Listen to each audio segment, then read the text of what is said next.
쟁하고 애들 날올 거야. 그 유명한 스티브 유승준. 지금 20년째 그 미국으로 가서 미국 시민권하고 병역을 회피했다라는 그런 의혹 때문에 연예계에서 완전히 퇴출된, 그러나 아직도 일부 팬덤이 남아 있는, 그리고 여전히 끊임없이 국내에 들어오겠다고 그렇게 노력하고 있는 유승준. 저도 유승준 국내에 못 들어오게 하는 거에 대해서는 전 개인적으로 찬성합니다. 근데 과연 사법적으로 그게 맞는지 틀리는지는 논해볼 여지가 있다고 생각하는데, 제 시청자들께서는 유승준 누구였더라 이럴 분이 계시니까 좀 설명을 해주세요. 아, 유승준 아실 것 같은데요. 옛날에 정말 세기 말, 그게 아마 거의 1990년대 후반, 그러니까 21세기가 되기 전 가창력과 춤과 외모 모든 걸로 정말 한 시대를 풍미해서 야, 유승준은 정말 우리나라를 차세대를 이끌 대단한 가수가 되겠다라고 했던 유승준이라는 가수가 있었습니다. 노래 제목은 저도 갑자기 안 떠오르는데 아마 뭐 근데 아시는 분 다 아실 거고 지금 뭐 쳐보시면 노래가 뭐 지금 들어도 아실 만한 노래가 나올 텐데, 그 유승준이 평소에 자기는 군대도 가고 병역 임무도 잘할 것이다라고 얘기하더니 갑자기 뭐 아버지의 권유를 받아서 어느 날 그 병역 검사 이런 걸 앞두고 미국으로 가서 미국 시민권을 회복했나 아니면 그 복수 국적이었는데 하여튼 미국 시민권을 의탁해서 우리 군대를 안 가버리죠. 완전히 미운 털이 박히죠. 그 다음부터 유승준이 한국에 들어오겠다 그러는데 한국 들어오는 입국도 처절하게 지금까지 뭐 여러 차례 시도했는데 한 번도 성공하지 못했던 그 바로 유승준. 네. 미국 이름 스티브 유. 예. 이 유승준 이 팬덤도 지금 네. 아니 조국을 사면할 거면 조국도 한다는데 유승준도 사면해서 복권해 줘라. 그렇죠. 아니 저지른 죄의 그 무거움과 시간의 오래됨. 유승준은 사실 감옥에 안 갔다 보니 감옥 갈 죄는 아니었으니까요. 네. 뭐 본인이 얘기를 해놨는데 군대 갈 것처럼 해놓고 군대를 안 가더니 정말 국민정서법에 걸린 것밖에 없었지만 20년을 사실상 국내에 못 들어오는, 어떻게 보면 외국이라는 감방에서 못 나오고 있는 건데, 그렇게 조국 교수를 3분의 1도 안 살고 8개월 만에 사면해고 저 감옥에서 빼줄 거면 유승준 사면해라 라는 목소리가 나오는데, 이 목소리 앞에서 말도 안 되는 소리 하지 마 라는 반론을 못 하겠어요. 그러게 말입니다. 그러니까 이재명 정권 들어서 그 놀라운 특징 중에 하나가 아무튼 어떤 윤리적 기준, 사면 복권의 기준, 그 문턱을 한없이 낮춰놔 버렸어요. 그렇죠. 예, 조국도 하고 윤미향도 하는데 유승진이라고 못할 게 뭐가 있느냐? 그렇죠. 라는 말에 이재명 정권은 할 대답이 없는 거예요. 근데 그걸 하겠다는 겁니다 지금. 거기다 더구나 네. 그 이기인 개혁신당 사무총장이 그 얘기한 거 보셨어요? 네. 저는 그거 아주 속이 정말 비유를 참 잘했다 싶은데 네. 이게 좀 8.15 특사 아닙니까? 다른 날. 예. 8월 15일 날 다른 사람도 아니고 그 위안부 할머니들의 그 돈을 횡령하고 그분들을 어떻게 보면 사적으로 악용하고 그래서 그분들이 막 피 맺힌 절규를 끌어내게 했던 그 윤미향 전 의원을 8월 15일 날 사면하는 건 어린이날 조두순을 사면하는 거와 똑같다. 정말 기가 막힌 비유예요. 그러니까요. 네. 아니 그게 확 와닿더라고요. 네. 아니 하필이면 광복절날 그러는 건 정말 위안부 할머니들의 그 피 맺힌 절규에다 대놓고 정말 국가가 욕을 보이는 거 아닙니까? 그러니까 추미애 의원 이제 신임 그 법사위원장이 그런 말을 했어요. 국민주권 정부의 첫 광복절 특사 윤미향 사면이야말로 해야 할 일이다. 그랬는데 추미애 씨한테 정말 묻고 싶습니다. 이재명 정권의 첫 광복절이라면 지금 몇 분 남지 않은 위안부 피해 할머니들의 그 피눈물부터 닦아주는 것이 첫 번째 해야 될 일이지. 그렇습니다. 어떻게 그날 윤미향을 사면을 한다는 말입니까? 그렇습니다. 윤미향은 독립운동하다가 감옥에 간 사람이 아니에요. 그렇습니다. 위안부 할머니들에게 가야 될 돈을 횡령했다는 혐의로 유죄 판결을 받았던 사람입니다. 그렇습니다. 그런데 그 사람을 어떻게 사면 복권을 하는 일이 광복절에서 처음으로 해야 될 일이라고 하는지, 그래서 역사의식 구조를 도대체 납득을 못하겠어요. 그래서 그 말씀하신 추미애 전 법무부 장관이고 이제 법사위원장이에요. 네. 그러니까 소위 대한민국의 사법개혁을 두 손에 그립을 꽉 잡고 이 사법개혁, 법원도 개혁하고 검찰도 개혁하겠다고 하는 이 추미애 법사위원장이 윤미향에 대해서는 증빙이 없는 1,700여만 원 말고는 에서만 횡령죄가 나왔고 1심에서는 대부분 무죄였다. 그리고 민간단체에 대한 회계 기준도 당시에 없었기 때문에 죄를 물을 만한 상황도 아니었고 유죄의 증거가 없으면 무죄 추정 원칙이 적용됐어야 되는데 오히려 용처를 증명하지 못했다는 이유로 피고인에게 불리하게 판단한 판결이 내려진 거다. 아주 어느 변호사도 못할 만큼 윤미향 전 의원에 대해서 아주 적극적이고 사실관계에 어긋나는 변론을 이제 빨리 사면해줘, 복권해줘라는 얘기를 하면서 오늘 한 거예요. 네. 저는 이것도 매우 부적절하다고 생각합니다. 네. 이 정부의 지금 핵심적인 소위 사법개혁을 기치를 들고 간 인사잖아요. 네. 사실관계를 봐도 사실은 실제 판결 내용이라든지 그 관련된 사실과 매우 어긋난다는 걸 저희가 뭐 굳이 안 짚어드려도 여러 상황에서 그렇습니다. 근데 뭐 예를 들어서 기부금품 모집법 유죄 판단은 뭐 황당한 판단이었다라고 뭐 주장하는 그런 거에 대해서 대법원은 개인계좌 모금 목적 외에 사용 신고 절차 미이행 이런 걸 전반적으로 근거 삼아서 기부금품법 위반을 인정했고 이게 황당하다는 건 그야말로 주관적인 판단이고 더군다나 이런 주관적인 판단을 피 맺힌 절규를 하는 위안부 할머니들한테 대놓고 사실상 황당한 얘기하지 마세요라고 하는 거나 마찬가지잖아요. 왜냐하면 그 법원의 판단은 이 피 맺힌 절규를 하고 있는 위안부 할머니들의 주장과 그에 따른 검찰의 기소 사실에 대해서 냉정한 기록과 법정에서의 증언을 보고 아 이거는 이 유죄가 맞네라고 판단했는데 거기다 대놓고 황당하다고 하는 거는 사법부 그다음에 수사당국 그다음에 위안부 할머니 여기다 대놓고 너희들은 황당해라고 얘기한 거라서 저는 이건 참 하면 안 되는 일이었다고 생각합니다. 그래서 추미애 의원 예. 저는 그 추미애 의원 정치인으로서 또는 한때 판사였던 법조인 출신으로서 그 양식을 꾸짖지 않을 수가 없는데요. 예.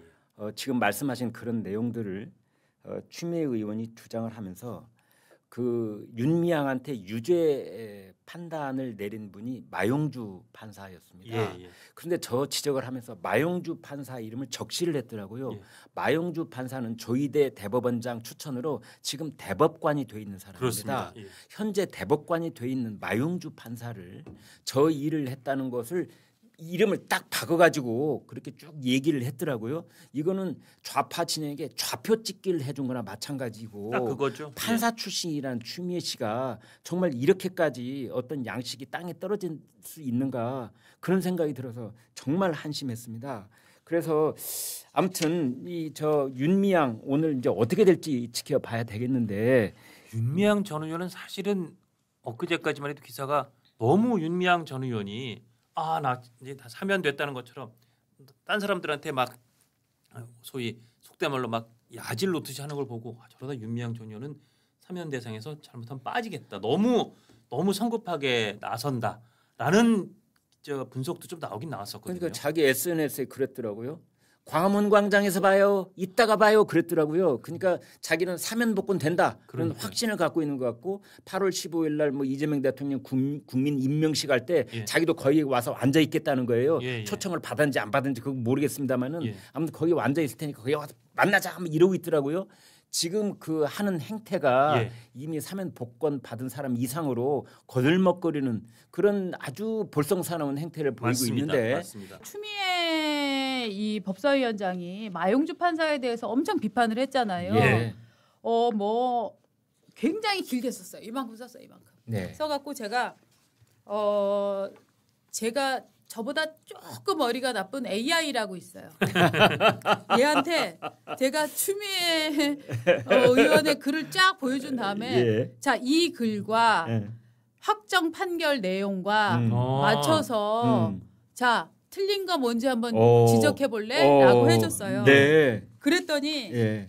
하나 둘 셋 넷 다섯 여섯 일곱 여덟 아홉 한 10항목 정도를 딱 정리해서 내줬네요. 네. 자 우리 목소리 좋은 장원준 제가 이걸 다 읽을까요? 자 원문글하고 예. 라벨. 그러니까 네. 원문이란 게 추미애 네, 맞습니다. 법사위원장이 네. 주장한 내용입니다. 1심에서는 대부분 무죄 선고됐고 다만 증빙이 없는 1,700여만 원에 대해서만 횡령죄라고 판단했다. 여기에 대한 박은주 국장보다 조금 머리가 나쁜 AI의 답변은 1심에서 일부 횡령만 유죄 인정 사실은 맞으나 금액 1,700만 원은 판결문 정확한 수치와 불일치한다. 판결문은 범위 항목 중심으로 명시되어 있다. 2심에서 금액과 범위가 확대됐다. 확대되었다. 예. 예. 그리고 그렇게 돼 있습니다. 두 번째 계속 읽을까요? 뭐 너무 많아서 글쎄요, 예. 다 읽어드리. 그러니까 그거를 하는데 제가 중간에 잠깐 끼어든다면 네. 이제 더 소개를 해드리겠지만 추미애 의원은 마치 마용주 판사의 그 법적 판단이 매우 그릇됐다. 자기도 이제 맞습니다. 판사 출신이니까 맞습니다. 그래서 후배 마영주 판사의 판단을 조목조목 이렇게 지적질하는 것처럼 되어 있지만 AI가 판단하기에는 추미애의 지적이 잘못됐다는 겁니다. 맞습니다. 부정확하고 과장됐고 억강부회했다 할까 뭐 이런 점이 있다는 거죠. 그렇습니다. 일단 또 이런 부분들이 있어요. 추미애 의원이 항소심은 범행의 고의에 대한 심리조차 하지 않았다라고 예. 했는데 AI가 이렇게 정리했습니다. 판결문에는 고의성 판단 부분이 존재를 한다라고 하면서 판단조차 하지 않았다라는 추미애 글이 사실과 불일치다 이렇게 판정을 내렸고요. 네. 그다음에 추미애 이렇게 얘기했습니다. 1심 무죄 뒤집으려면 뚜렷한 새로운 증거가 있어야 되는데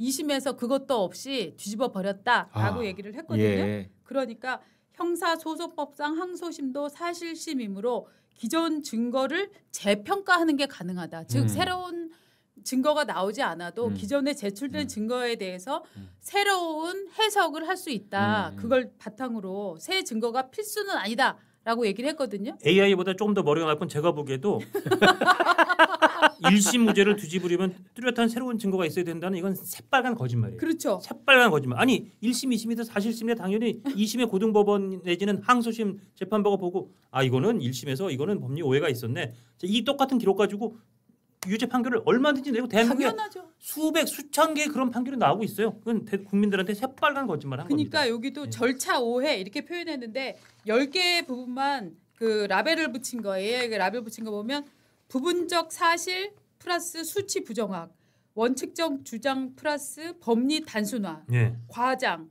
사실 플러스 강한 의견, 정치적 배경 설명, 판결과 무관, 부분적 사실 플러스 판단 요소 누락, 사실과 불일치, 절차 오해, 주관적 평가, 정치적 주장 이렇게 평가했어요. 박 국장은 매우 똘똘한 AI 비서를 네. 운영한 것 같아요. 그러니까 제가 이를테면은 추미애 주장을 반박해줘라고 하지 않았어요. 예. 뭐라고 얘기했냐면 원문과 비교해서 이런 글은 어떤지 판단해줘. 그렇지. 라고 그때 얘기했어요. 이제 판결문이 있으니까 마용주 그렇죠. 판사의 판결문이 있으니까 네. 그것과 이번에 추미애가 주장한 내용과 어떤지 비교해봐 줘. 그렇죠. 비교해봐줘. 그렇죠. 그러니까 AI 이놈이 박은주가 추미애를 욕먹이려고 일부러 나한테 명령을 이렇게 주는구나라고 오해할까봐 네. 자 판결문 원문과 이 글의 주장을 비교해서 분석해줘라고 올렸더니 예. 이렇게 나왔어요. 예. 네. 그러니까 저희가 그 좌파 진보 쪽에 있는 정치인이 됐든 뭐 누가 됐든 그 사람들이 하는 주장은 사실은 그냥 얼핏 흘려들으면 귀전을 흘리고 들어갈 때는 그런가 맞은 것 같아 이럴 때가 있거든요. 맞아요. 반드시 아라리 콜콜이 팩트 체크를 해야 됩니다. 맞습니다. 전적으로 동의합니다. 예. 아니 그러니까 지금 법사위원장이고 네. 또 추미애 씨가 판사 출신 아닙니까? 네. 전직 법무부 장관이고. 예, 맞아. 전직 법무장 육선. 예. 육선에 진짜. 그러니까 국회의장이 될 뻔했던. 그렇죠. 그렇지. 앞으로도 되려고 노력하고 있을지도 모르는. 네. 근데 이런 사람이 길게 이렇게 글을 쓴단 말이죠. 네. 법적인 용어를 써가면서. 그러니까 조목조목 뭔가 반박을 하는 느낌이 있어요. 네. 네. 근데 거기까지만 읽으면 홀딱 넘어가는 거죠. 그렇죠. 그래서 근데 저는 요거 보면서 이런 느낌 들었어요. 야 이러니까 국민들이 야 판사 집어치우고 AI를 써라는 얘기가 나오는구나. 그렇습니다. 그렇죠? 네. 요새 변호사들이 AI 때문에 죽어는 안 됩니다 지금. 맞습니다. 그 윤미향 씨 같은 경우는 저는 일종의 이게 이제 여성 집단과의 카르텔도 저는 있는 것 같은 게 지금 이제 조국은 이런 느낌 들지 않아요? 이재명이라는 사람은 어떻게 보면은 황야에서 자라서 민주당 핵심으로 치고 들어간 사람이다 이렇게 보여지고 조국이라는 사람은 민주당의 금수저 아닙니까? 그렇죠. 그러니까 이제 금수저가 뭔가 고난에 처해 있다고 그 금수저의 사촌 형들이나 막 이런 사람들이 막 새로운 강자한테 야 조국이 좀 봐줘야 되는 거 아니냐 막 이런 백을 막 쓰고 있는 느낌이 저는 강하게 들거든요. 그러니까 금수저 집안의 갑질 같은 느낌이 좀 있어요. 네, 그런데 저는 특히 이제 윤미향 씨 같은 경우에는 이 여성계가 그동안 정말로 이제 민주당 계열을 많이 시들을 쳐오지 않았습니까? 예. 뭐 어떻게 같이 보면은 뭐 반일 투쟁 이런 데 있어서는 같이 움직였다고 봐야 되는 거잖아요. 특히 이제 위안부 운동이 저 위안부 관련된 이 문제에서는 그렇기 때문에 그쪽에서 강한 압박이 있지 않았을까. 음. 예. 저는 그래서 일종의 윤미향 씨는 뭐 개인적으로 추미애 의원이 윤미향이 불쌍해가 아니라 전체적으로 이 저 위안부 운동을 하는 여성계의 커다란 압박 이거가 좀 배경으로 존재하고 있었다라고 의심을 좀 해봅니다. 그래서 이제 그 얘기를 연장선상에서 좀 이어가 본다면 이재명 정권한테 정말 해주고 싶은 이야기가 바로 이런 겁니다. 그러니까 윤미향 전 의원과 그 맞은편에 뭐 보수 진영이 있다든지 보수 진영의 언론이 있다든지 국민의힘이 있다든지 이렇게 생각하면 천만에 안 되는 것이다. 윤미향 전 의원 맞은편에는 위안부 피해 할머니들이 계시는 것이다. 맞습니다. 그렇습니다. 여기에 윤미향 대 보수 이 구도가 절대 아니다. 네. 그 점을 참작을 해야 된다라는 말을 해주고 싶어요. 쟁하고 애뜰 날